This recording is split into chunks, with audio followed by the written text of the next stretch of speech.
Welcome to the Board Wrap-Up Show. I'm your host, Sean Anderson, and this is our monthly visit with Superintendent of Ponca City Public Schools, Shelley Arrott, and a little more energy, a little more vigor in the building here because school starts tomorrow as we tape this episode of the Board Wrap-Up Show. And as you're watching this, of course, school has started. Superintendent Arrott, always an exciting time, but probably also very busy for you and your staff. Busy but exciting, and we're so ready for our students and our teachers to be back. We had a great summer. We staffed our buildings. We did some facilities update. It's been a great summer, and I'm ready for the students' return. Very nice. That board meeting right before school starts. I mean, is there last minute business and things like that you have to take care of before the school There always year is starts? a lot of last minute business. Doesn't matter which month it is, but especially before school starts. And with our facility updates, we've been scrambling to get them ready for students. Yeah, But absolutely. sometimes we have to do that in the middle of the night, the day before school starts. Right. So. Well, we'll talk about facilities update here in just a moment.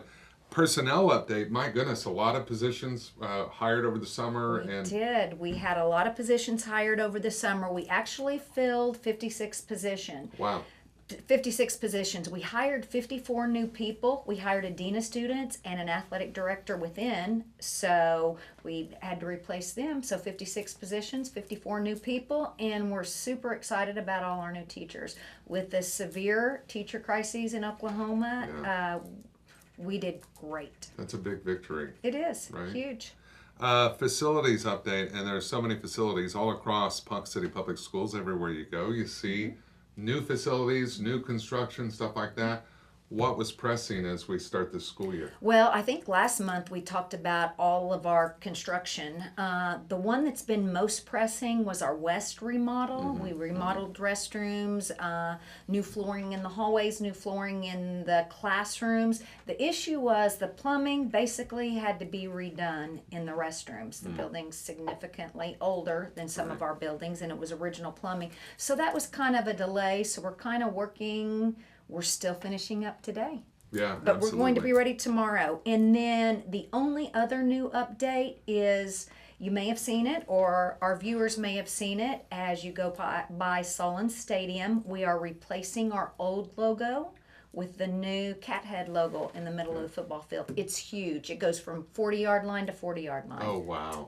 It's going to look amazing. The whole facility looks amazing. Well, and the football season will kick off with a home game, a big rivalry game on the 31st when Enid comes to town for that kickoff of the Ponca City Wildcat football season. Now, speaking of the logo, Right. this is exciting this school year because, Shelley, the entire school system, all schools across Ponca City Public Schools, Wildcats. We are all going to be Wildcats, and we've talked about this before, Sean, but the initiative is our kids need to know that they are the Wildcats. Our people need to know that they are the Wildcats. Our community supports us so much. Passing bond elections, Stuff the Bus, the backpack campaign, tutors, pie partners. It's just amazing. And we basically have one district, one community, and we're all one team. We work together. Any organization is as successful as the teamwork. Certainly. The logo, it is out there. People want to use it. They and do. You talked about the Ponca City Public Schools logo usage agreement, proposed fee schedule. What exactly does that mean? Well, when we rebranded, we worked with a company called Brand Empowerment, and there were some specifications that we have to follow in regard to the colors and the usage of the Wildcat, putting any print over the logos or under the logos. And a lot of people are using our logos, and we absolutely want them to. Wildcat spirit is in the air.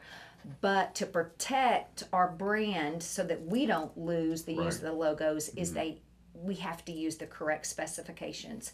So if it's anything for any of our schools or our students or our teachers or any municipality like the city or Parks and Recs kids are all going to be Wildcats this year too. Oh, nice. So there is no fee. We just have to have a licensure agreement so that they know how they can use the logos. And then if it's a local vendor, we're going to charge if they're like a home vendor like Etsy or eBay, we're going to charge $100 a year. If it's a for-profit vendor that has a business, it'll be $250 per year.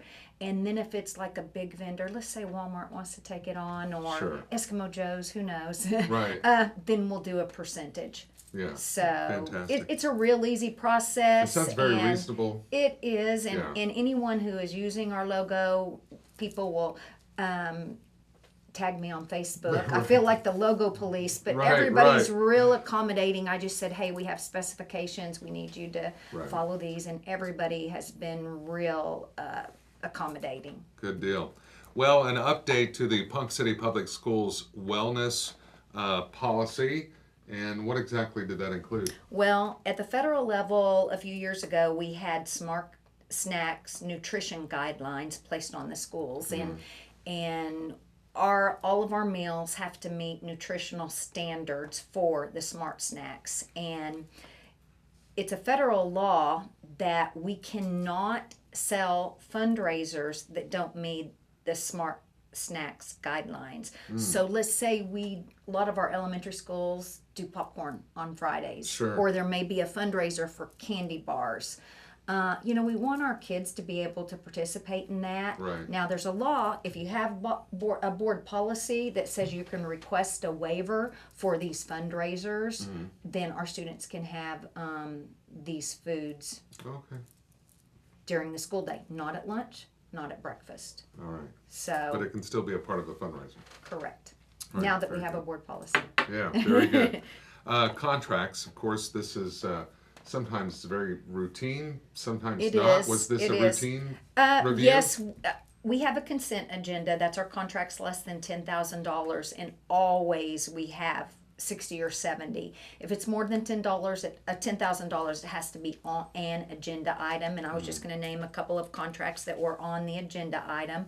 The use of the YMCA pool. We have our swim team use the YMCA pool, and then our second graders do swim lessons at the YMCA pool. So we contract with them. Before we had the YMCA, we used to bus our kids to NOC, and then that was transportation, bus driver, wait time, and our kids got home late. So we do contract with the YMCA each year for the use of the pool. Lots of construction, of course.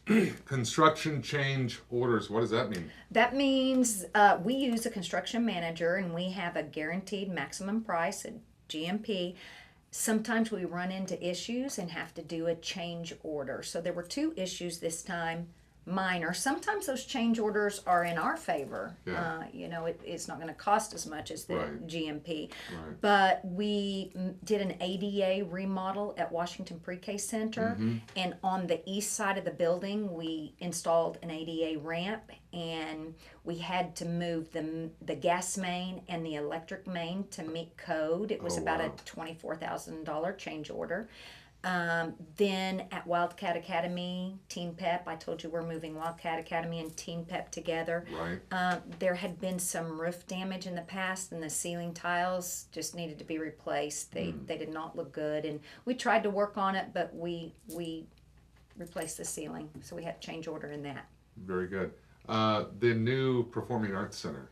Just want to ask you about that. Are we still on target for September? I'm going to tell you something about that building. It is a complex structure, and we will be the only public school in the state that will have a concert hall. Not a performing arts center, but a concert hall. There is a difference. There is a difference. We're talking acoustics. We're talking, this is a sound specifically engineers, designed that's building. Right. There's not a stage, there's a platform. So the performers and the audience will be in the same room, which will improve the sound quality. And it's a 3-story building, and it from the ground level, it's all the way up open. So the perimeter, there's limited space, and it's lots of steel work. Construction workers really don't have a lot of room. It's crowded when you go over there and take a look through that building. So it's off target. We want it done right. We're okay. Yeah. We have other facilities that we can use, but it's looking like November 1. It's kind of one of those things. Like, take your time. That's right. And get it right. That's right. It's great. And then they are, and they're doing quite an it impressive is going job. to be a phenomenal building. Yeah, a lot of contractors working on that, a lot of different contractors. The school year calendar Mm-hmm. needed to be some revisions. You made those. What were they? Well, we cut 3 student contact days off the calendar, and I know we've had this discussion before about the severe teacher crises, and we analyzed the reasons why our teachers left, and there are lots of reasons. But one of the issues, a lot of schools are going to a 4-day school week, and I am not saying that we are going to a full 4-day school week. That's not what is best for kids. Plus, it's hard on our parents to find childcare for Friday, or Monday, whatever the school chooses to be their day off. But we analyzed our area schools' contract days, and we had already reduced by 2 days, and we were still at the top by reducing 2 days. So we're going to reduce 3 more days, and that will make us tied at the top. So we'll have 180 contract days, and it's in hope to keep our teachers in place. And I'm telling you, the effects of a quality teacher in the classroom are so important to a student.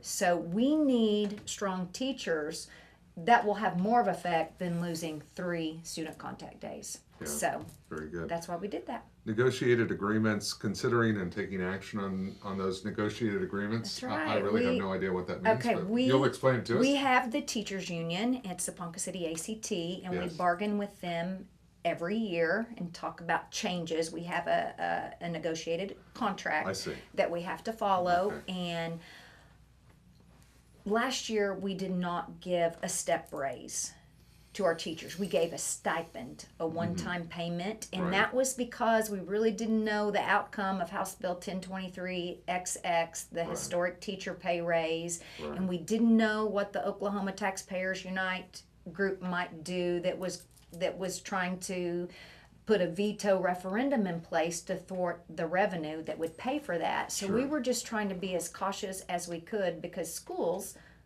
no matter what side you are on in regard to paying taxes, if you don't want more taxes, or if you do want more taxes, that law would have hurt schools if the revenue had been repealed. So we were just taking every precaution that we could. We actually negotiated with the teachers to reinstate the step they lost last year, plus give them the step raise for this year. Plus they're going to get the state raise. It's going to be a great year for teachers. So we ratified the negotiated agreement. Our teachers union vote, but we follow suit with our support personnel and our administrators. So everyone that was with us last year is getting a raise except the superintendent. Oh, except you. That's all right, though. All right. Back to school assemblies, last but not least. Here we are, brand new school year, back to school assemblies. Tell us about it. Well, this is for our staff.